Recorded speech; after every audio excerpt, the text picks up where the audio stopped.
백년의 기억 전달자들 제2편 국호를 정하다 대한민국.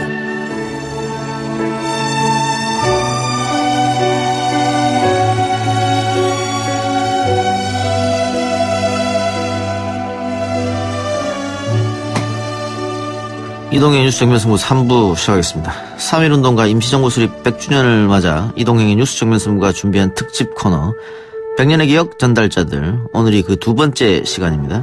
오늘 해볼 이야기는 대한민국의 탄생에 대한 이야기인데요. 대한국민은 3.1운동으로 건립된 대한민국 임시정부의 법 통과 불의에 한가한 4.19 민주 이념을 계승한다. 우리 헌법의 시작이 이렇습니다.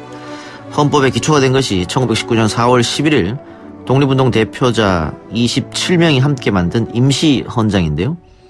3.1운동 이후 상해에 모인 우리 독립운동가들은 왜 국호를 대한민국으로 정했을까? 임시헌장에서 민주공화제 선언은 어떤 의미를 가지는가?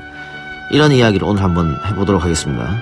이런 역사적 큰 흐름을 쉽게 짚어주실 분, 민족문제연구소 방학진 기획실장 모셨습니다. 어서 오십시오. 예, 안녕하세요. 지난해 광복절 특집 때 뵙고 우리 방송에 오랜만에 초대했는데요. 네.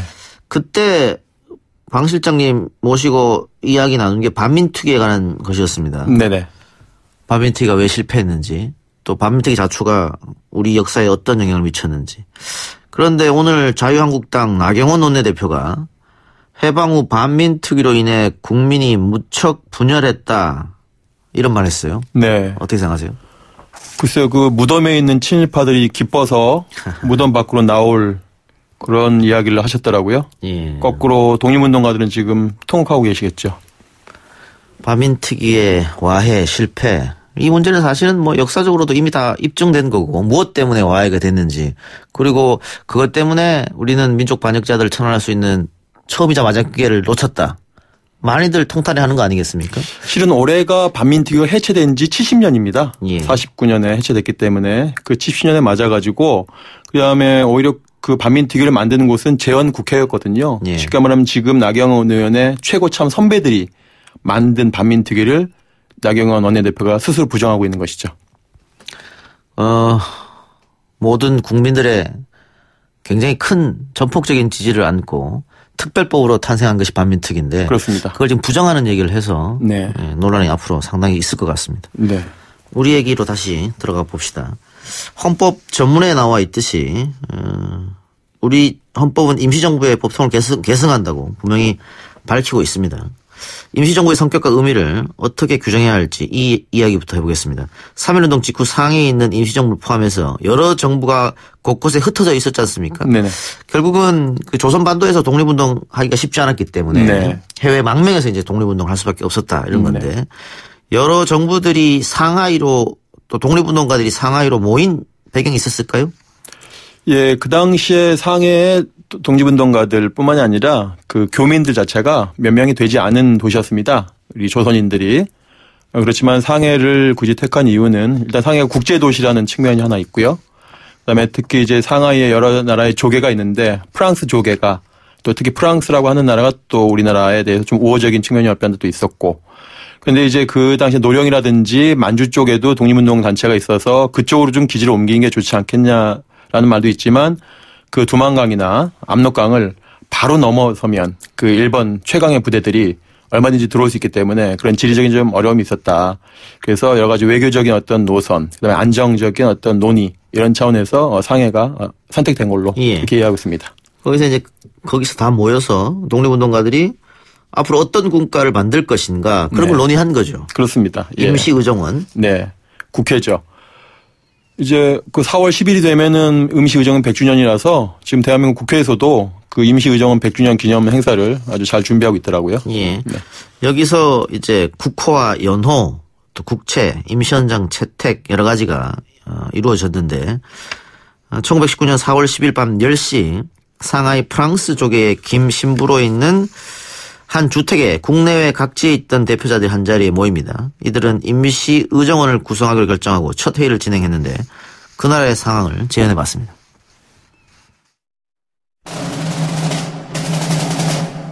지난달 3월 1일 국내에서 독립선언을 통해 우리는 독립국임을 천명하였습니다. 이에 우리들은 독립국을 세우기 위해 이 자리에 모였습니다. 우선 이 회의의 명칭을 임시의정원이라고 칭하면 좋겠습니다. 수왕의 의견에 전적으로 동의하고 제청합니다. 의장을 선출하는 게 좋겠습니다. 정식 의장 1인, 부의장 1인, 서기 2인을 선거하여 임시의정원을 구성할 것을 계의합니다.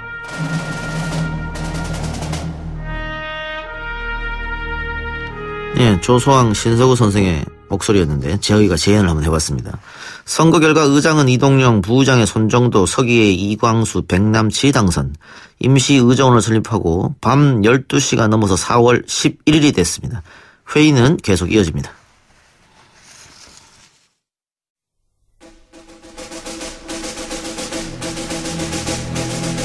지금부터 제1회 임시의정원 회의를 개의하도록 합니다. 의제는 먼저 국호를 정하고 정부의 관제, 공무원 선출, 헌법을 제정하는 것으로 정할 것을 동의합니다. 그럼 제가 국호에 대한 의견을 제안하겠습니다. 대한제국의 대한과 국민이 주인이 된 나라라는 의미에서 대한민국이라 할 것을 제안합니다. 지난 경술련 대한제국의 군주가 주권을 포기했습니다. 군주가 포기한 주권을 국민이 이어받아야 하지 않겠습니까? 맞습니다. 대한제국이 사용하던 대한은 그대로 사용하되 국민이 주인이 된 나라라는 의미를 담아 국호를 대한민국이라 할 것을 찬성합니다. 국호는 대한민국으로 결정되었음을 선포합니다.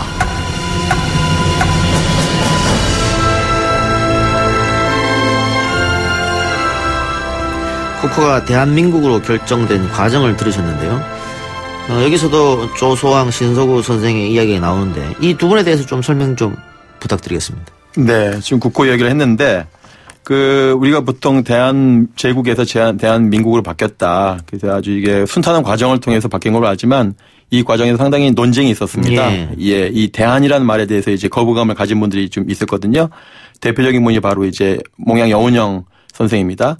쉽게 말하면 대한제국은 고종 황제가 만든 이름인데 우리가 고종 황제의 반봉건을 표방하면서 민주공화제를 만든다는 마장에 황제가 만든 이름을 쓸 수 있겠느냐. 예. 그래서 이제 대안을 좀 거부하셨는데 근데 이분들은 어떻게 생각하셨냐면 신서구나 이런 분들은 그 앞에 대안이 중요한 게 아니다.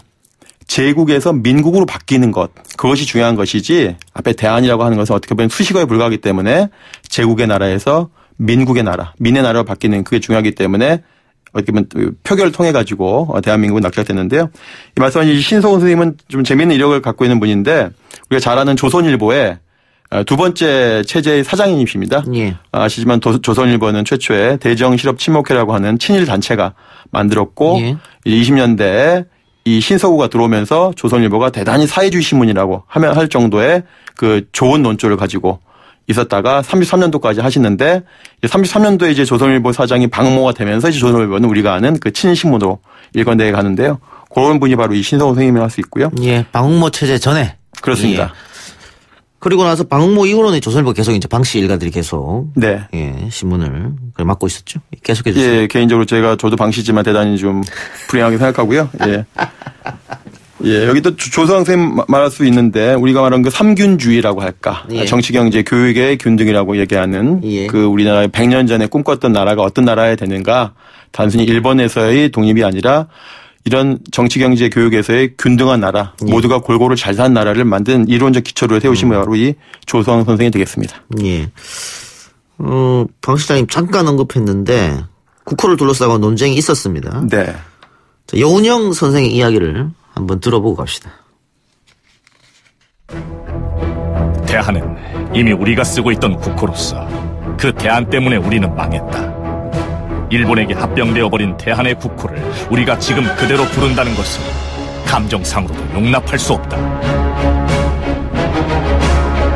대한으로 망했으니 대한으로 흥하자. 일본에 빼앗긴 나라의 이름이므로 반드시 되찾아야 한다. 예. 들으신 대로 여운영 선생은 대한이라는 국호를 쓰면 안 된다 이렇게 주장했던 것 같은데. 그렇습니다. 예. 여운영 선생이 뭐 체육 가기도 했습니다만 굉장한 웅변 능력이 있거든요. 네. 그 도쿄 한복판에 일본 정치인들 앞에서도 압도하는 그런 네. 웅변을 했던 분인데 네. 여기서 논쟁이 졌네요. 소수파였습니다. 여기서 이제 소수파였던 분이 이제 얼마 안 됐는데, 예를 들어서 이 몽양을 비롯해가지고 아마 그런 개인적인 어떤 그 입장 차이였던 것 같아요. 예. 그래서 아마 자신의 갖고 있는 이론적인 경험들, 이런 속에서 대한민국을 택한 분도 계시고, 그다음에 조선공화국, 그다음에 고려공화국, 이런 것들에 대해서 자신의 이념적인 지향, 그다음에 출신 지역, 이런 걸 통해서 아마 그런 것들이 있었는데, 이제 연 선생님은 이제 소수파였죠. 예. 그 이념 또 출신 지역, 이념으로 싸운 건 이해가 가는데, 네. 출신 지역 혹은 출신 성분 가지고도 좀 싸웠다. 지역은 아무래도 북쪽에 계신 분들은 좀 고려라고 하는 것, 고구려. 이쪽을 좀 선호하셨던 거죠. 예. 네. 그래요. 그리고 이제 사회주의 이념을 조금 더 지향을 가셨던 분들은 이제 조선이라고 하는 것에 조금 더 지향이 있었던 것 같습니다. 예. 국호 말고 또 다른 논쟁이 있었습니까? 그래서 3대 논쟁이 있을 수 있는데요. 첫 번째가 국호 논쟁이고, 그 다음에 이 대한민국 임시정부라고 제가 되어 있긴 하지만 임시정부라는 형태로 독립투쟁을 할 것이냐, 아니면 정당을 만들어서 독립투쟁을 할 것이냐. 예. 이게 두 번째 논쟁점이었고요. 세 번째 논쟁은 그 구황실, 전주시, 구황실을 대우할 거냐 말 거냐. 이게 이제 3대 논쟁이 되겠습니다. 예. 황실 문제도 있었군요. 네. 그러면서 회의가 계속 이어지면서 정부의 관제를 결정하고 국무총리 및 국무위원 선출이 이어지는데 어떤 분들이 선출됐죠? 예, 어떻게 보면 이때는 선출이 됐다기보다 아직은 이제 4월 달에 임시정부가 만들어지긴 하지만은 실제 그 9월이나 완벽하게는 15일에 가서나 정확한 꼴이 갖추게 되고요. 이때는 서로 일단은 조각을 하는 수준입니다. 예. 자, 어떤 자리에 누구를 앉히자, 어떤 자리에 누구를 모시자, 이런 상황이기 때문에요. 그래서 투표나 이런 건 없었다고 봐야겠네요, 그러면. 예, 어떻게 보면 투표라기보다는 이제 서로의 동의, 제청, 예. 내가 너를 추천하고 네가 나를 추천하고 이런 과정이었던 거죠. 예. 그 전에 앞서서 이 국호 논쟁 그 이외에 정당이냐 정부냐 논쟁을 좀 설명을 드리면, 그 여운현 선생은 역시 여운현 선생과 이회영, 신채호 이런 분들은 정부라는 것보다는 당을 만들자. 그 러시아 혁명이라든지 봤을 때 볼셰비키 정당이 러시아 혁명을 이끌지 않습니까? 예. 그래서 정부를 만들면 서로 자료 다툼하게 된다. 예. 누가 장관, 누가 차관, 그다음에 지역을 따지게 되기 때문에 그런 자리 다툼을 할 수 없게끔 정당을 만들자. 또는 이회영 선생님 같은 경우에는 독립운동 투쟁 본부를 만들자. 총 본부를 만들자. 예. 뭐 이런 식의 이제 소수 논쟁이 있었고요. 그다음에 이제 결과적으로 또 경론이 있었던 것이 바로 황실을 어떻게 할 거냐. 구황실을. 예. 우리나라 처음에 이제 구황실을 우대하는 걸로 첫 번째 헌법에 들어가긴 했지만은 그 역시 여운현 선생도 우리가 황제를 부정하면서 혁명을 하고 있는 마당에 황실을 우대하면 될 것이냐라고 하는 것이 이제 있었지만, 다수파들은 우리 독립운동가들은 황실에 대해서 극복은 했지만 아직 많은 백성들이 황실에 대해서 애환이 있다. 그래서 우리가 전략 전술 차원에서 아직 황실은 우대하는 것이 좋겠다라고 해서 황실 우대 조항을 넣었던 것입니다. 그리고 이 국무총리하고 국무위원회는 어떤 분이 선출됐죠? 예, 그 당시 국무총리가 이제 임시정부에서는 이승만이 되어 있었던 건데요. 그다음에 그 국무총리는 나중에 11월 달에 이동현 선생님 모시는데, 바로 이 이승만이 국무총리로 그 당시 임시정부에서는 최고위의 자리였지만, 이분이 이승만 씨가 이 자기 국무총리 하는 걸 거부했죠. 예. 자기는 프레지던트 대통령이지 나는 국무총리가 최고인 자리에는 안 간다. 라고 한 몇 달을 이제 목리를 부렸지만, 그래도 상해에 있는 임시정부, 노령에 있던 정부, 그다음에 서울에서 만들어졌던 한성정부를 어쨌거나 통합해서 이 가을에는 출범시켜야 된다라고 하는 왔다 갔다 하시면서 고생하신 분이 바로 도산 안창호 선생입니다. 내무총장, 네. 외무총장의 김규식. 그런데 이승만은 왜 그 프레지던트에 집착했을까요? 그 미국에서 좀 공부했기 때문에 그런 겁니까? 뭐 때문에 그렇게 대통령 자리에 집착했죠? 그거에 대해서는 뭐 본인이 뭐 쓴 글은 없지만은 어쨌든 본인은 그 리퍼블릭 오브 코리아의 프레지던트다라고 누가 뭐 그 인정 안 했지만 수시로 명함을 만들어가지고 그렇게 했죠. 예, 뿌리고 다녔다는, 정말 대통령에 집착했던, 아무래도 미국에 있었기 때문에 미국의 대통령을 본인이 많이 선호했던 것 같습니다. 예. 국무총리 이승만 선출에 대해서 반발은 없었습니까? 그 가장 많이 반발한 것은 우리 단지의 신초원 선생이죠. 왜냐면은 그 3.1운동 그 전후에 그 이승만이 그 미국 조야에다가 뭐라고 청원서를 냈냐면은 그 당시 그 국제연맹이죠. 국제연맹이 우리나라를 좀 통치해 주십시오. 위임 통치. 위임 통치를 청원서를 낸 것이 이제 알려지죠. 어떻게 독립을 하겠다는 이 임시정부 사람들이 위임 통치를 주장하는 사람을 최고 지도자를 모실 수 있는가. 그러면 신철 선생님이 뭐라고 주장하냐면 이완용은 있는 나라를 팔았지만 이승만은 아직 생기지도 않은 나라를 판 사람이다. 그래서 내가 이승만을 모시는 이 임시정부에는 절대로 몸담을 수 없다라고 해서 박차고 나가셨죠. 이완용은 있는 나라를 팔아먹었지만 이승만은 없는 나라를 팔아먹었다. 네. 신채호 선생의 이야기였고요. 자, 결국은 이승만은 떠나죠. 상하이를. 그 떠나기도 하거니와 나중에 25년이 되면 탄핵이 되죠. 임시정부에 의해서. 예. 자, 이승만이 떠난 후 상해 임시정부는 분열하는 모습을 좀 보였는데요. 의정원은 탄핵 발의에 앞서 미국으로 건너간 이승만에게 전보를 보내 수습을 요청합니다. 당시 의정원이 이승만에게 보낸 전보문과 이승만의 답신을 들어봅시다. 임시 대통령 이승만 각하. 정부의 형세가 급하니 유지 방침을 보내시고 난국을 정돈하여 주십시오. 노백민을 국무총리로 임명하니 내각을 다시 조직하고 나의 결재를 받은 후에 실시하시오. 임시 대통령 이승만 각하. 노백민은 국무총리직에 취임이 불능하고 정부에 각원이 없으니 무정부 상태이요. 속히 책임을 이행하시되 5일 안으로 해답하시오.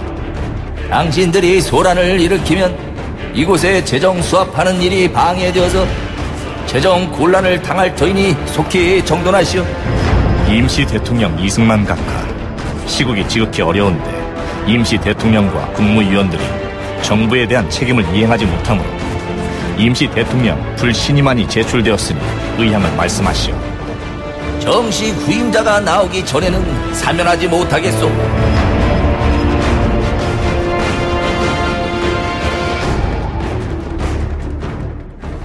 예. 이렇게 해서 결국은 탄핵까지 당하는데 그 훗날 광복 후에 이승만은 일본에 들려서 메가더를 만나고 그리고 한국으로 들어올 때는 미군과 함께 굉장히 큰 환영을 받고 들어왔지 않습니까? 네네네. 그 이후에 뭐 백범 선생 같은 경우에 그러니까 상해 임시정부 그때는 상해가 아니었습니다만 중국에서 활동했던 독립운동가는 1차, 2차 이렇게 나눠서 들어왔는데 네. 홀대받으면서 들어왔단 말이죠. 네네. 결정적인 차이라고 볼 수 있겠죠, 그것이. 그게 한국에서의 그 독립운동가들이 가장 먼저 입국을 해야 됨에도 불구하고 미군정은 이승만을 먼저 한국에 들여보낸 것 그리고 임시정부를 뒤늦게 들여보낸 것 이것이 미군정의 가장 큰 포석이었고 지금도 그 포석 속에서 우리가 고통을 당하고 있다 이렇게 봅니다. 예. 오늘 우리가 특집 방송 두 번째 시간으로 대한민국 국호 어떻게 정해져 있는지 그 절차를 한번 이야기해드렸는데 올해가 3.1운동 또 임시정부 수립 100주년을 맞이하는 해입니다. 후손들이 이 정신을 어떻게 계승해야 된다고 보는지 한 말씀 부탁드리겠습니다. 네. 그 3.1혁명은 그야말로 3.1운동 전과 후라고 얘기할 수 있는데요. 그냥 3.1운동은 만세가 아니라 혁명적인 것이죠. 프랑스에서는 그 루이 16세를 단두대에서 올림으로써 과거 봉건과 단절했다면 우리는 우리 스스로를 혁명함으로써 새로운 나라를 꿈꿨다.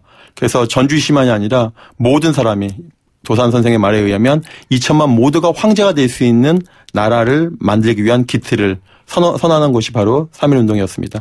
그런 나라를 만들기 위해서 다 같이 노력해야 될 것 같습니다. 예. 100년의 기억 전달자들 제2편 국호를 정하다 대한민국 민족문제연구소 방학진 기획실장과 함께 했는데요.